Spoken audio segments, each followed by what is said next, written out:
Bonjour à toutes et à tous, bienvenue dans ce nouvel épisode du podcast du 21 qui parlera du labo à la classe. Je suis Lise Brunet, doctorante en psychologie et membre du 21 du LabCD, ici pour vous guider au fil de ce podcast et explorer les dernières découvertes en psychologie. Notre mission, ici au 21 du LabCD, est de rendre la recherche scientifique accessible à tous. Chaque épisode, nous invitons un chercheur du laboratoire pour vous dévoiler les mystères de la psychologie du développement et de l'éducation de l'enfant. Pour ce nouvel épisode, nous avons la chance d'accueillir Grégoire Borst, professeur de psychologie du développement et de neurosciences cognitives de l'éducation et directeur du LabCD. Bienvenue Grégoire, merci beaucoup d'avoir accepté notre invitation. Peux-tu commencer par expliquer à nos auditeurs ce qu'est une recherche collaborative et participative ? Donc une recherche collaborative et participative, c'est une recherche qui s'est beaucoup faite dans d'autres domaines que la psychologie, et notamment la psychologie de l'éducation, qui visait finalement à faire participer les citoyens à des projets de recherche. Et il y en a beaucoup qui ont été faits notamment dans le domaine de l'écologie ou de l'environnement, ou d'ailleurs peut-être que certains des auditeurs ont déjà participé à ce type de recherche. En fait, on peut participer à ce type de recherche, on a une petite application et on peut par exemple enregistrer le nombre de fois où on voit tel ou tel oiseau, et ça permet en fait de colliger l'ensemble des données et d'avoir des données consolidées par exemple à l'échelle de la France sur la proportion de telle ou telle espèce dans tel ou tel environnement. Donc ça c'est un type de recherche, on va dire participative. Et puis il y a de la recherche collaborative et participative, c'est l'idée de faire participer en fait les principaux intéressés en leur demandant de co-construire un projet de recherche en collaboration avec des chercheurs. Et donc, ce qu'on essaye de faire dans le cadre des projets dont on va parler aujourd'hui, c'est précisément d'essayer d'utiliser cette méthodologie dans le cadre de la recherche en psychologie de l'éducation. Et donc, de co-construire des projets de recherche avec des enseignants autour de questions pédagogiques liées aux apprentissages des élèves. Et en quoi justement ce type de recherche, ça va se différencier de la recherche académique traditionnelle ? Qu'est-ce que ça peut apporter en plus ? Ce que ça apporte finalement, c'est de pouvoir avoir les personnes qui sont expertes dans le domaine, qui sont les enseignants, relatives à des questions de pédagogie, puisque je rappelle que les experts de la pédagogie, c'est les enseignants dans leur classe. Et donc de pouvoir justement, si je veux tester une intervention, par exemple autour de l'apprentissage des mathématiques, finalement d'avoir l'expertise des gens qui sont engagés dans ces apprentissages. Alors, ça paraît presque une évidence, mais c'est vrai que dans beaucoup des recherches qu'on peut mener, quand c'est des recherches très contrôlées en laboratoire, on va créer une intervention qui est le fruit finalement de toutes les recherches qui ont eu lieu précédemment, d'une partie de ce que nous, chercheurs, on a pu essayer de construire sur la base des interactions qu'on a pu avoir ou des observations qu'on a pu faire, mais ça n'a pas tout à fait la même valeur écologique qu'une intervention qui est construite avec ceux qui vont ensuite utiliser précisément cette intervention dans leur classe. Et donc l'enjeu d'une recherche collaborative et participative, c'est d'être finalement au plus près des besoins du terrain pour produire des ressources pédagogiques qu'on cherche à évaluer, cette fois-ci avec une méthodologie qui est une méthodologie de recherche académique classique dans notre domaine et dans notre discipline, dans ces cas-là, une recherche expérimentale, mais on va pouvoir finalement combiner le meilleur des deux mondes, c'est-à-dire qu'on va faire de l'évaluation rigoureuse d'un dispositif basé sur un matériel pédagogique qui a été construit par les premiers intéressés en faveur des élèves et de leurs apprentissages. Est-ce que tu pourrais nous préciser un petit peu plus le rôle des enseignants dans ce type de recherche ? Comment ils arrivent à adapter ça avec leur emploi du temps assez chargé ? Et en quoi ça consiste concrètement pour un enseignant de participer à une recherche collaborative ? Alors déjà, peut-être préciser que c'est toujours sur la base du volontariat. C'est-à-dire qu'il n'y a aucun enseignant qui est imposé le fait de participer à ce type de recherche. Donc la façon dont ça fonctionne sur la base du volontariat, avec la proposition d'une thématique de recherche, alors, qui est proche des thématiques de recherche du laboratoire. On ne s'amuse pas à faire des choses qui sont totalement hors des thématiques qui sont les thématiques centrales du laboratoire. Donc on va définir un projet de recherche, ou en tout cas une thématique de projet de recherche. Et on va commencer dans un premier temps à essayer d'identifier des enseignants qui seraient volontaires pour travailler à la première étape du projet. La première étape du projet, c'est de co-construire avec les chercheurs une intervention voire 2 interventions pour avoir une intervention qui va nous servir d'intervention témoin, et puis une intervention qui est l'innovation ou l'intervention qui relève d'une innovation pédagogique dans la classe. Et donc, pour faire ça, on a besoin évidemment d'identifier des spécialistes de l'une ou l'autre de ces thématiques ou ces domaines d'apprentissage qu'on va essayer effectivement, dans lesquels on va essayer d'introduire une nouvelle façon finalement d'enseigner aux élèves ou un point spécifique sur une thématique ou un mécanisme qui n'aurait pas suffisamment été étayé dans cette situation d'apprentissage. Donc ça, c'est la première étape. On co-construit déjà les interventions ensemble. Et là, on voit bien qu'on a besoin des enseignants. Enfin, c'est une intervention qui va être faite par d'autres enseignants dans leur salle de classe. Donc il vaut mieux que le matériel qui soit produit soit un matériel qui soit au plus proche du matériel que des enseignants ont tendance à produire dans ce cadre-là. Et puis ensuite, avec ce même groupe, on va co-construire ce qui relève de l'évaluation. C'est-à-dire comment on va évaluer les compétences des élèves. Parce que nous, on a plein de choses dans nos laboratoires, mais en fait, ça se heurte aussi, et c'est ce que tu disais, ça se heurte à la problématique des enseignants, qui est une problématique de temps. Ils n'ont pas suffisamment de temps. Ils ont déjà les évaluations nationales à assurer, plus leurs propres évaluations des compétences des élèves. Et donc, si on rajoute une évaluation, il faut être sûr que ce soit finalement faisable dans une salle de classe, que ce soit réaliste, ce qu'on leur demande. Et donc, le fait de travailler avec les enseignants, c'est de leur dire, voilà comment nous, on évaluerait ce type de compétences. Et puis ils nous disent, oui, mais attendez, votre idée là de l'évaluer participant par participant, c'est-à-dire élève par élève, c'est pas réaliste. Je ne vais pas pouvoir, moi en tant qu'enseignant, prendre 20 minutes d'évaluation. Donc est-ce qu'on ne peut pas faire une adaptation d'une évaluation collective? Donc on essaie de réfléchir à ça. Puis comme c'est pas les chercheurs qui vont aller collecter les données dans les classes, mais c'est bien les enseignants qui vont aller collecter leurs propres données dans leur classe, exactement comme s'ils faisaient un contrôle de connaissances ou un test de positionnement en début d'année, il faut s'assurer que ce soit finalement au plus proche de pratiques qui sont déjà existantes. Et donc ça, c'est une phase de co-construction de l'outil d'évaluation qu'on va refaire évidemment avant et après l'intervention, puisque comme c'est une méthode expérimentale, on fait varier différents types d'interventions, un groupe témoin, un groupe finalement expérimental, et puis on évalue les compétences des élèves dans les deux groupes avant et après. On espère que ceux qui ont bénéficié de l'intervention du groupe expérimental, globalement, vont plus progresser que ceux qui sont dans le groupe témoin. Première étape. Deuxième étape, c'est l'étape de volontariat de mener l'intervention dans sa classe.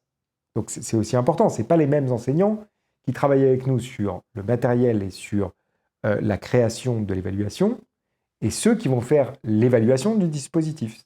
Notre groupe d'enseignants qui va ensuite se porter volontaire pour dire, voilà, moi c'est une thématique qui m'intéresse, je vois bien que mes élèves ont des difficultés dans cet apprentissage en particulier, allez, je vais essayer de mener cette intervention, l'intervention A ou l'intervention B. Et donc, le projet se déploie dans toutes les classes volontaires, et à l'issue du projet, on va colliger, rassembler toutes les données de toutes les classes qui ont participé dans l'intervention A et dans l'intervention B, en pré-test avant intervention, post-test après intervention, et dans l'idéal, quelques semaines après l'arrêt de l'intervention en post-test différé.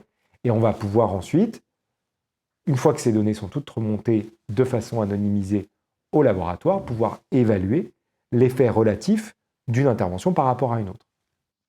Et pourquoi c'est important d'avoir des enseignants différents entre ceux qui construisent l'intervention et ceux qui y participent, qui la mettent en place?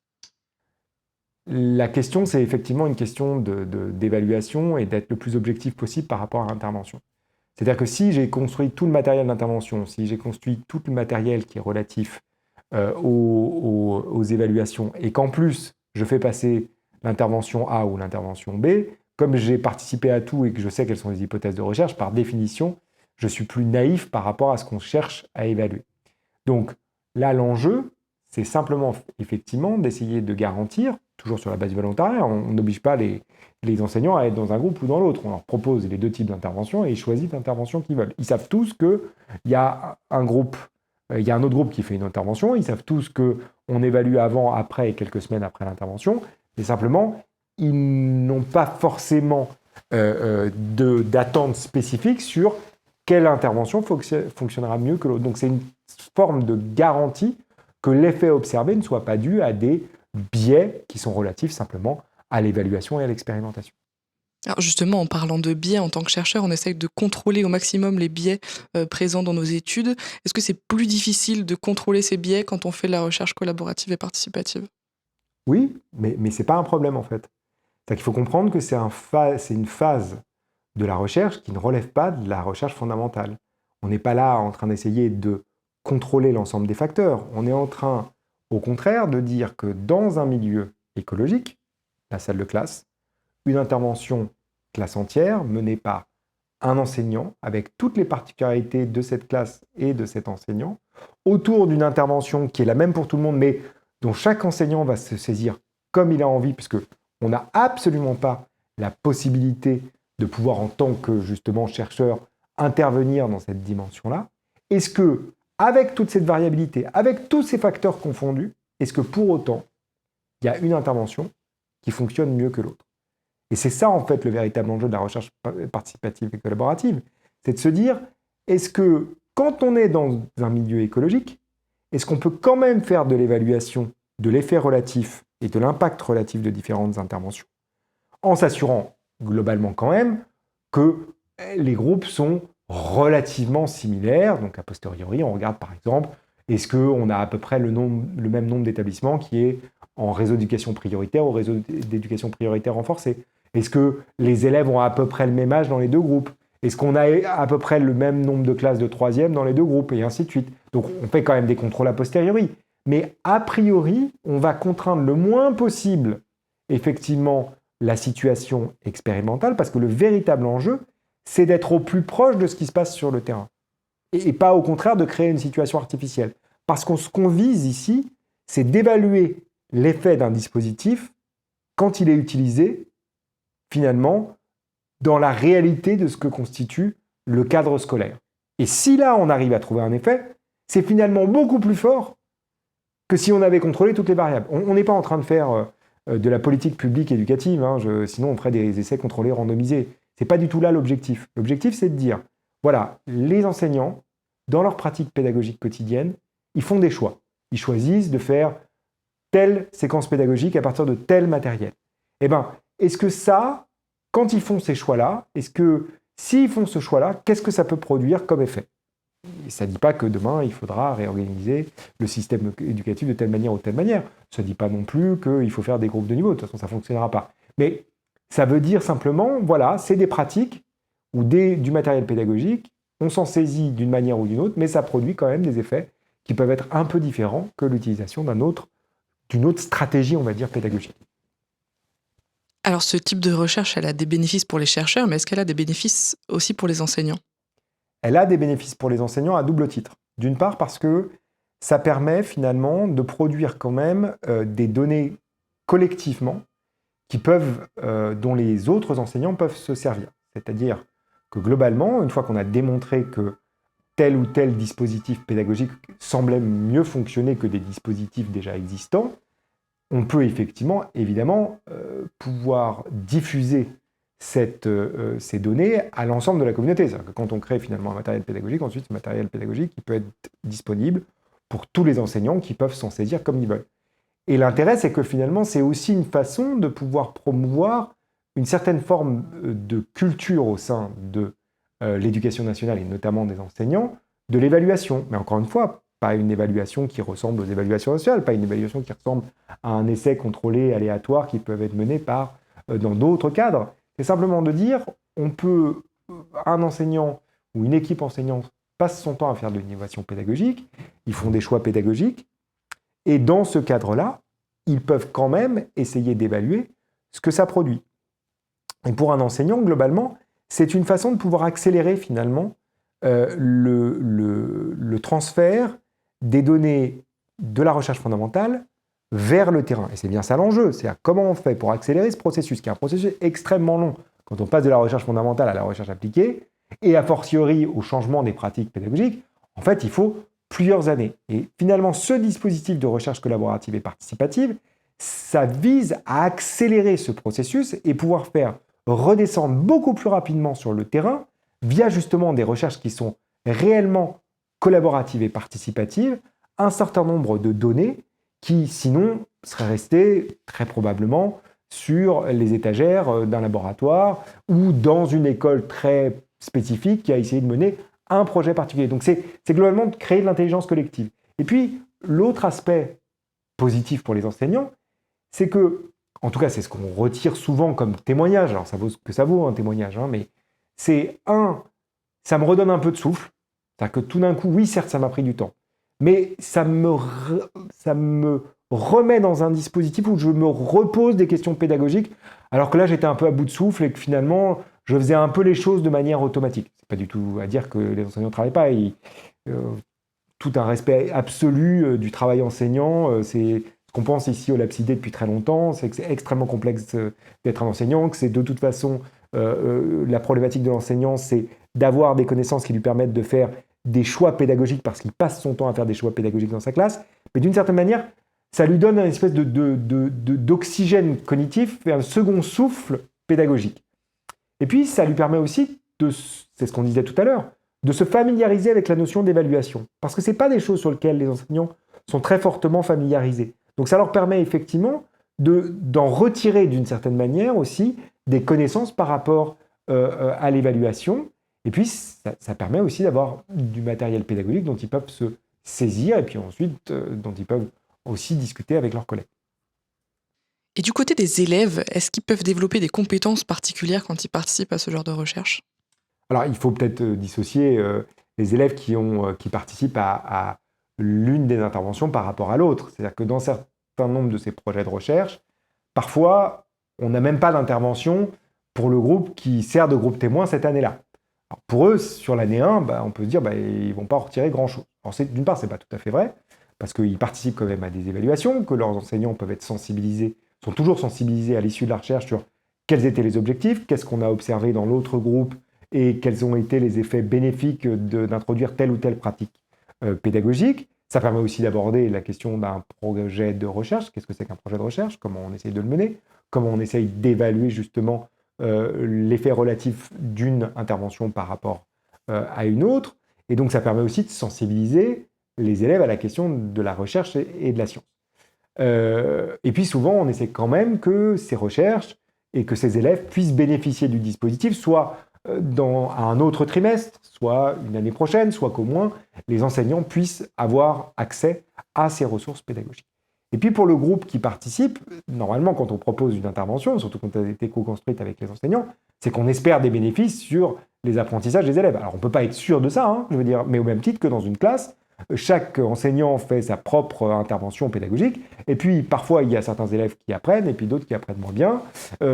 Parfois même on fait une séquence pédagogique, puis ça ne marche pas très bien, le concept n'est pas bien maîtrisé par une très grande partie des élèves, donc c'est la part de variabilité de la participation à ces outils, à ces projets, pardon. Mais ça peut devenir, mais ça évidemment, c'est toute la difficulté du dispositif, ça dépend de chaque enseignant. Chaque enseignant peut aussi, par le biais du fait que ses élèves ont participé à cette recherche collaborative et participative, s'en servir comme un élément finalement pédagogique. On peut effectivement sensibiliser sur qu'est-ce que c'est que la recherche expérimentale, quels sont les résultats qui ont été trouvés. Mais de toute façon, il y a toujours un retour vers les équipes et aussi, dans la mesure du possible, vers les élèves pour expliquer quels étaient les objectifs et qu'est-ce qu'on a observé. Et puis, peut-être juste rajouter quelque chose, parce qu'en filigrane, on peut aussi sentir parfois, alors c'est souvent peu le cas chez les enseignants, ça peut être plus le cas chez d'autres chercheurs qui ont d'autres formes d'épistémologie, qui disent mais vous utilisez les élèves comme des cobayes. Pas du tout, ça n'a rien à voir avec le fait d'être un cobaye, ou alors ce serait à penser que tout enseignant qui met en place une nouvelle pédagogie dans le cadre de sa classe, parce qu'il ferait une évaluation ensuite de l'acquisition des élèves, considérerait que les élèves sont des cobayes. Ça n'a pas de sens. C'est-à-dire qu'évidemment, dans ces projets-là, le véritable enjeu, mais même comme sur les projets de recherche fondamentale, à partir du moment où on revient vers les élèves, à partir du moment où on leur explique quels étaient les objectifs, qu'est-ce qu'on a essayé de viser, et que ça a une visée aussi pédagogique, on n'est pas du tout dans une espèce de caricature qu'on peut parfois entendre de ce que serait la recherche expérimentale. Par contre, il y a un enjeu, c'est que ce soit effectivement du véritable volontariat de la part des enseignants et des élèves, de telle manière à ce qu'on ne soit pas dans une forme d'instrumentalisation des uns ou des autres. Et est-ce que les parents ont un rôle à jouer dans ce type de recherche? Alors pas forcément, et c'est peut-être une des difficultés aujourd'hui, c'est que, en tout cas pas forcément, je dirais que le constat qu'on peut en faire, c'est qu'aujourd'hui, dans les recherches collaboratives et participatives que nous avons menées au laboratoire, on n'a pas encore réussi à mener de la recherche collaborative et participative avec les parents. Sauf qu'on sent bien que c'est là un enjeu. C'est-à-dire que si on prend et si on fait un constat finalement des difficultés qui se posent à notre système éducatif, notamment en termes d'inégalité éducative, et du rôle que doivent jouer les parents et de l'enjeu de la coéducation, il faudra qu'un jour on trouve des modalités de pouvoir engager plus fortement les parents sur des projets de recherche collaborative et participative. Alors on peut aller voir des associations de parents, c'est tout à fait possible. On peut voir des unions nationales, par exemple, d'associations familiales ou des choses comme ça. Mais je crois que là, il y aura aussi une difficulté qui va se poser, c'est comment on va pouvoir effectivement accéder à cette communauté. Parce que pourquoi ça fonctionne, la recherche collaborative et participative qu'on mène au laboratoire? Ça fonctionne parce qu'on a accès à une communauté pédagogique. On a accès finalement aux principaux intéressés, c'est-à-dire aux enseignants. Pour avoir accès aux parents, c'est beaucoup plus complexe, en tout cas pour un laboratoire comme le nôtre. Donc si on veut réussir à faire ça avec les parents, il va falloir trouver une modalité, d'une certaine manière, de créer des communautés de parents qui auraient envie de venir travailler avec nous. Modulo une deuxième problématique qui sera celle que si on veut faire de la recherche qui compte en éducation, avec des objectifs qui sont les nôtres aujourd'hui au LabCID, qui sont de mener de la recherche en éducation pour réduire les inégalités éducatives, il faut venir les parents, il faut faire venir les parents qui viennent de milieux sociaux défavorisés. Aussi, j'entends, pas exclusivement, mais aussi. Ceux-là, le problème, c'est que c'est difficile de les faire venir. Et c'est difficile parce qu'en fait, ils ont des réalités sociales qui font que vous êtes bien gentil, mais moi, passer 3 heures à créer à co-construire un projet de recherche, je vois pas trop l'intérêt, et puis j'ai pas forcément le temps de le faire. Donc voilà, il y a une vraie réflexion à avoir. Quand on fait des informations, on essaye de les faire aussi à destination des parents. Ils sont impliqués parce qu'ils donnent un accord par rapport à l'utilisation des données collectées dans ce type de projet de recherche pour qu'on puisse, in fine, les diffuser et les publier, notamment dans des journaux scientifiques. Mais il faudrait qu'on puisse arriver à faire de la recherche avec les parents.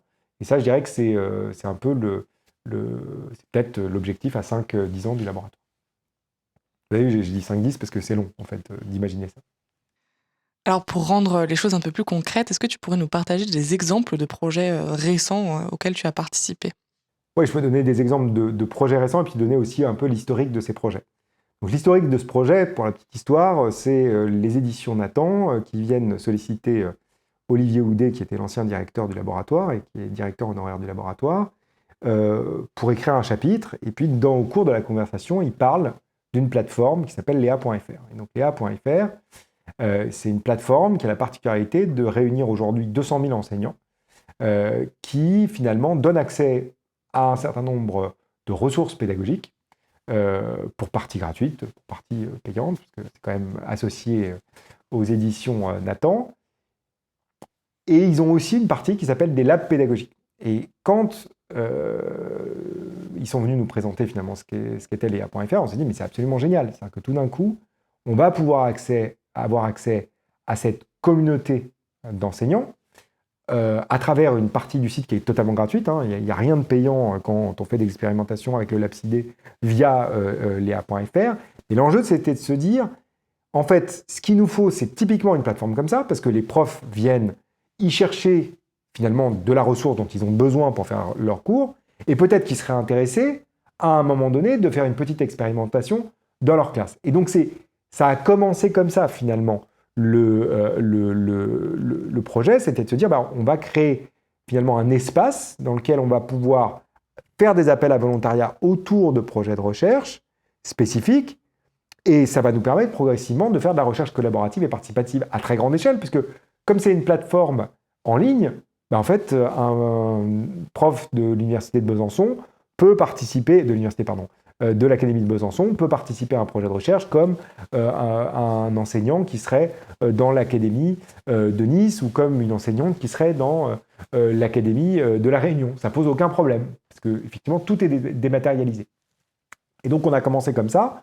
On a commencé par faire une grande conférence où on a touché plus de 4000 élèves, où on a expliqué un peu comment fonctionnait le cerveau. Donc c'est une façon d'avoir une vitrine sur ce qu'on faisait au laboratoire, expliquer un peu quelles étaient nos thématiques de recherche. Ensuite, On a mené des projets de recherche qui étaient d'abord des projets un peu diagnostiques, dans le sens où on expliquait aux enseignants quels étaient finalement les grands mécanismes sur lesquels on travaille au laboratoire. Et on travaille notamment au laboratoire sur l'idée qu'une partie des difficultés rencontrées par les élèves relèvent finalement pas tant de difficultés ou d'absence de connaissances dans un domaine, mais c'est souvent du fait d'un contexte particulier qu'ils ont du mal à mobiliser une compétence parce qu'il y a d'autres stratégies, d'autres compétences qui viennent interférer d'une certaine manière avec la capacité à mobiliser cette compétence. Typiquement, on a beaucoup travaillé au laboratoire sur des observations faites par les enseignants en classe. Une de celles dont on parle souvent au laboratoire, c'est le fait que quand vous demandez à des élèves en CM1, CM2 de comparer des nombres décimaux et que vous leur demandez de comparer 1,4 à 1,342, ils vous disent que 1,342 c'est plus grand qu'1,4 parce qu'en fait, ils comparent le nombre de chiffres après la virgule. Et typiquement, pour bien réussir à raisonner dans ce contexte-là, c'est pas un problème de logique, c'est un problème d'avoir une difficulté à résister à un automatisme. Plus il y a de chiffres après la virgule, plus le nombre est grand. Automatisme qui s'est construit quand on a appris à comparer des nombres entiers, où en gros, les élèves considèrent que finalement, quand ils comparent 4 et 342, ils ne comparent pas vraiment 4 et 342, ils comparent le nombre de chiffres dans les deux nombres. Et donc, on a expliqué ça aux enseignants et on leur a dit, est-ce que vous pourriez, dans vos classes, essayer de trouver des exemples qui soient un peu comme celui-là? Et donc, ils nous ont fait remonter plein d'exemples, ils ont évalué la prévalence de ces exemples dans les classes, et donc c'est absolument génial, parce que ça permet de partir d'observations de terrain pour faire de la recherche fondamentale au laboratoire. Donc ensuite, on a travaillé sur plein de domaines différents, on a travaillé par exemple sur les erreurs d'attraction en orthographe, pourquoi dans les phrases du type « je les pilote », les élèves mettent un S à « pilote », là c'est typiquement la difficulté à résister à l'automatisme, quand il y a les, je mets un S au mot qui suit. Donc voilà, on a fait plein de recherches fondamentales, on a représenté ça aux profs, via cette plateforme et puis dans les conférences qu'on peut faire par ailleurs. Et ensuite, on s'est dit, maintenant il faut faire de la recherche interventionnelle, c'est-à-dire qu'il faut aller regarder, finalement, est-ce qu'on peut essayer de penser à différents types d'interventions qui pourraient permettre aux élèves de mieux progresser quand ils font ce type d'erreur. Et donc on a travaillé autour de ces différents types d'erreurs en essayant différents types de stratégies. Et donc là, on a fait venir des enseignants volontaires, enfin pas fait venir d'ailleurs, ils se sont inscrits sur différents types de projets, par exemple pour savoir est-ce que ce qui fonctionne mieux pour apprendre aux élèves à surmonter des erreurs quand ils comparent par exemple les nombres décimaux 1,4 à 1,342, est-ce que c'est simplement de leur expliquer qu'il faut comparer les dixièmes, les centièmes, les millièmes, ou qu'il faut simplement rajouter des zéros après le 4 pour que les élèves comparent 400 à 342, ou est-ce que ce qui fonctionne mieux, c'est d'avoir des approches plus métacognitives, où finalement on va développer une certaine forme d'autoréflexivité des élèves par rapport à leurs apprentissages. Dit autrement, est-ce que ce qui fonctionne mieux, c'est pas de leur dire « attention, là il y a un piège ». En fait, toi, ce que tu fais dans ton cerveau, là, c'est que quand tu vois 4 et 342, 1,4 et 1,342, tu compares 4 à 342. Mais ça marche très bien pour les nombres entiers, mais ça ne marche pas pour les nombres décimaux. Et puis ensuite, évidemment, on leur explique comment il faut essayer de comparer les nombres décimaux. Et donc, ce qu'on a montré dans des situations de classe, c'est que, en fait, l'une des deux stratégies marche mieux, notamment celle qui fait appel à des approches métacognitives. Donc voilà un des projets qu'on a mené. Ça, c'était sur les erreurs récurrentes dans les apprentissages scolaires fondamentaux. Et puis, on a tout un autre projet qu'on a monté aussi via la plateforme Léa.fr, qui est un projet de recherche collaborative et participative qui vise à évaluer en fait l'effet de différents types d'interventions dans le domaine du discernement de l'information. Donc là, on est chez des ados, on travaille sur l'éducation aux médias et à l'information, et on regarde chez les adolescents qu'est-ce qui fonctionne en termes de stratégie pédagogique pour les amener à être plus efficaces dans leur capacité à identifier des fausses informations. Et là, pareil, on a eu exactement les mêmes formes de dispositifs. On a co-construit avec des enseignants des dispositifs autour de l'éducation du média à l'information et on a comparé ce type d'intervention à des interventions dans lesquelles on fait exactement la même chose. La seule chose qui change, c'est qu'on va aussi faire réfléchir les élèves sur les biais qu'ils peuvent avoir quand ils traitent l'information médiatique.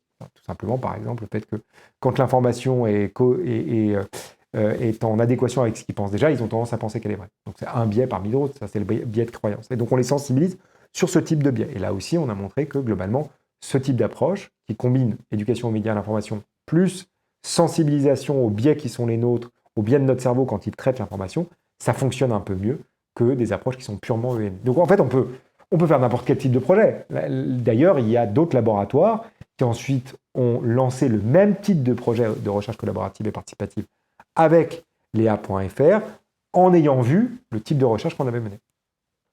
Et quels conseils tu donnerais aux enseignants ou aux écoles qui souhaitent s'engager dans des projets de recherche collaborative? Alors, le premier conseil, c'est d'aller voir ce qu'on a fait sur Léa.fr, parce que ça leur donnera plein d'idées. Ça, c'est la première chose. Deuxièmement, leur dire qu'il y a plein d'autres projets qui vont être lancés sur Léa.fr, donc ils peuvent aller regarder les projets que mène le Lapsidé, mais ils peuvent aussi aller regarder les projets qui sont proposés par d'autres équipes de recherche, parce qu'il y a d'autres équipes de recherche qui travaillent sur d'autres thématiques qui peuvent être pertinentes pour les enseignants. Et puis, s'ils ont envie de le faire sur des thématiques qui ne sont pas encore affichées sur Léa.fr, ils n'ont pas forcément besoin de le faire sur Léa.fr. Il y a plein d'autres dispositifs.